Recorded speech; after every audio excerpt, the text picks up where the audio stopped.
Bonjour et bienvenue dans la rubrique Rando Découverte de Motorhead. L'objectif de ces reportages est de vous faire découvrir les régions de France avec nos propres itinéraires préparés sur carte et testés par l'équipe.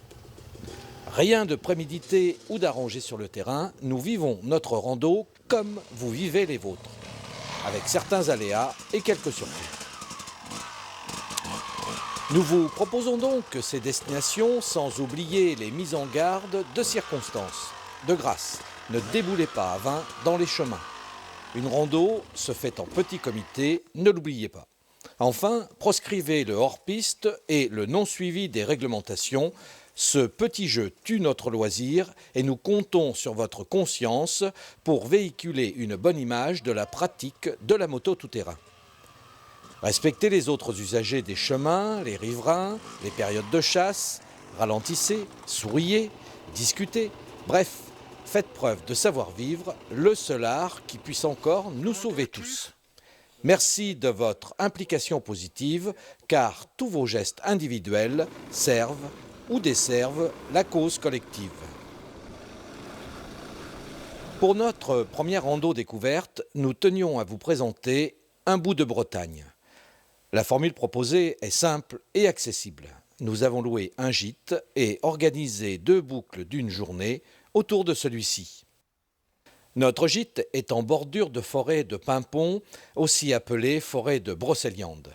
Brocéliande, un nom légendaire associé au roi Arthur, au chevalier de la table ronde, à Merlin l'Enchanteur et à la fée Viviane.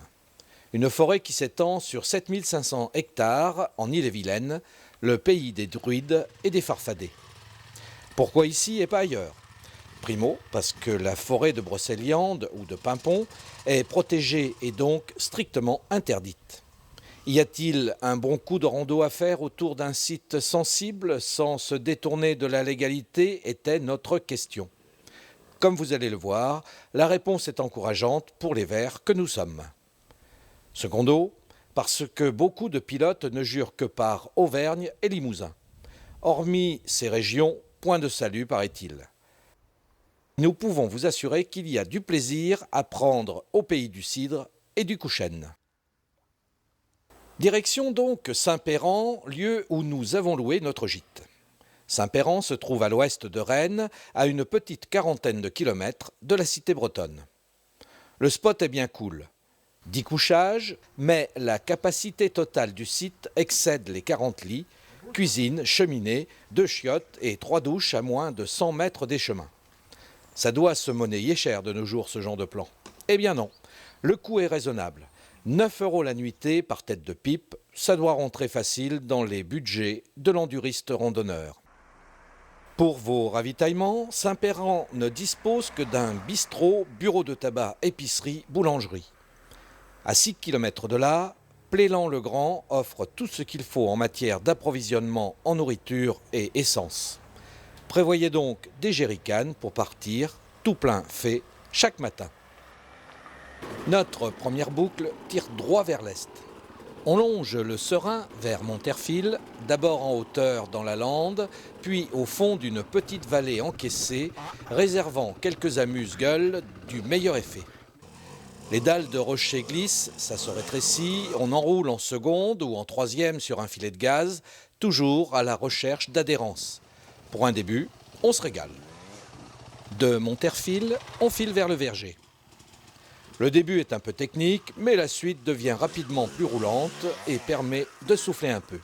Certains en ont déjà besoin.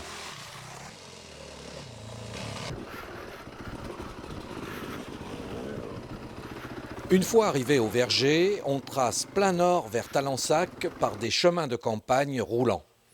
On fait les pleins à Talensac, on y déjeune et zag, direction Montfort-sur-Meux, le chemin continue à se faire roulant à travers plaines et forêts. On peut évidemment effectuer les pleins à Montfort, mais si vous pouvez éviter de traverser la ville, tant mieux. Ici, le cap reprend la direction sud-ouest puis sud. On en profite pour visiter la tombe de Merlin l'Enchanteur. Beaucoup de légendes et de racontards à ce sujet. Quoi qu'il en soit, ne pissez pas à proximité de sa tombe, vous risqueriez de partir en combustion spontanée. Si, je vous assure. On est sur le chemin de retour vers Saint-Péran. Enfin, on n'y est pas encore à Saint-Péran. Si le début est roulant, on arrive vite dans la forêt de Tremelin et là, c'est bien sympa. Pas dur, mais il faut néanmoins rester vigilant face aux nombreuses racines traîtresses qui jalonnent le parcours.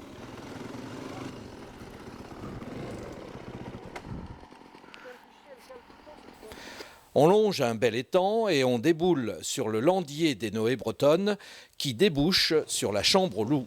Et là, grande partie de plaisir et de technique dans les landes caillouteuses entre Genêt, Bruyères et Ajon pour arriver à Saint-Péran sur un rythme plus cool. Attention, la Chambre aux loups peut vite devenir un piège si on n'y prend pas garde.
Une bonne soirée là-dessus, alternant débriefing de la journée, vieux souvenirs d'enduristes qui ressurgissent, ambiance de copains bon enfant, soirée alimentée de produits au pouvoir diététique controversé. Mes copains avaient un handicap, c'est-à-dire qu'ils ne connaissaient pas trop ce qu'était la glisse, donc j'avais acheté une moto qui était moins enduro, qui était un peu plus route, mais ça me permettait de pouvoir un petit peu les attendre dans les chemins. Donc, et ils n'ont jamais compris pourquoi. Et puis en plus, elle était rouge.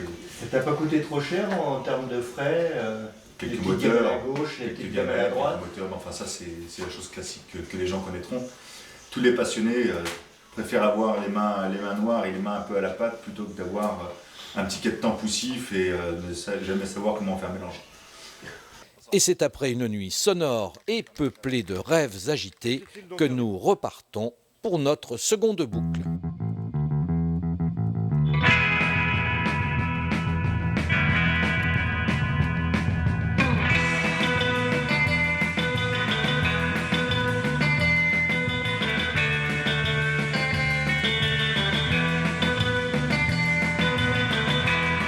Aujourd'hui, on tire droit vers l'ouest, direction Plélan-le-Grand. Rien de bien méchant au menu, si ce n'est un petit pierrier fait pour le réveil musculaire. N'hésitez pas à faire une petite pause le long de l'étang des Forges, un spot ravissant avec vue sur le pavillon, les Forges de Pimpon.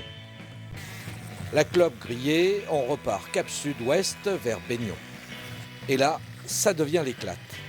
On longe l'Af dans la forêt jusqu'à Tréhaut-Rantec. On enroule en seconde à l'affût de tous ces petits pièges qui ont vite fait de désarçonner les mauvais pilotes que nous sommes.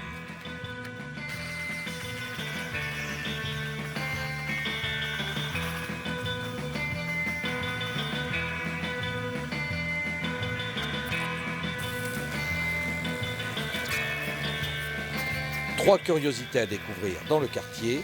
Le château de Trécesson, les moulins de Rohan,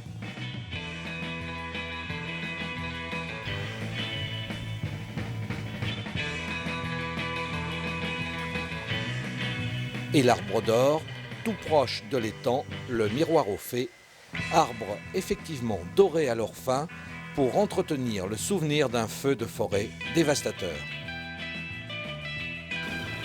De là, on remonte vers le nord, parmi les sous-bois, longeant la forêt de Pimpon, privée, je vous le rappelle, jusqu'à Concoré, où l'on s'arrêtera devant le chêne de l'abbé Guillotin.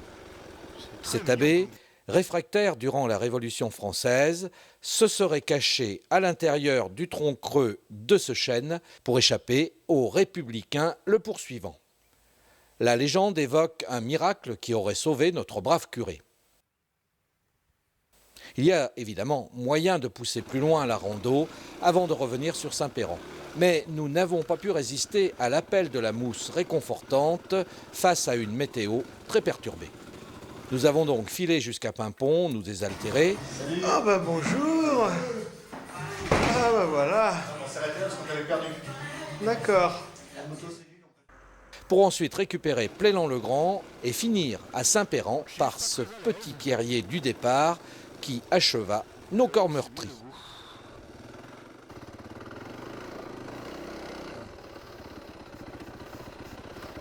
Pour conclure, c'est un putain de spot sympa la Bretagne. Et nous n'y avons fait qu'un petit tour de rien du tout.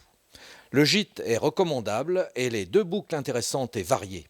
Un plan à faire assurément le temps d'un week-end entre potes ou pourquoi pas en couple d'amis, les uns roulant pendant que les autres se baladent en forêt ou bien visitent Saint-Malo. Bon, c'est passé, à l'arraché c'est passé. On dit mission accomplie. Yes. Chaud? Un peu, mais ça va. En fait, ça le fait bien.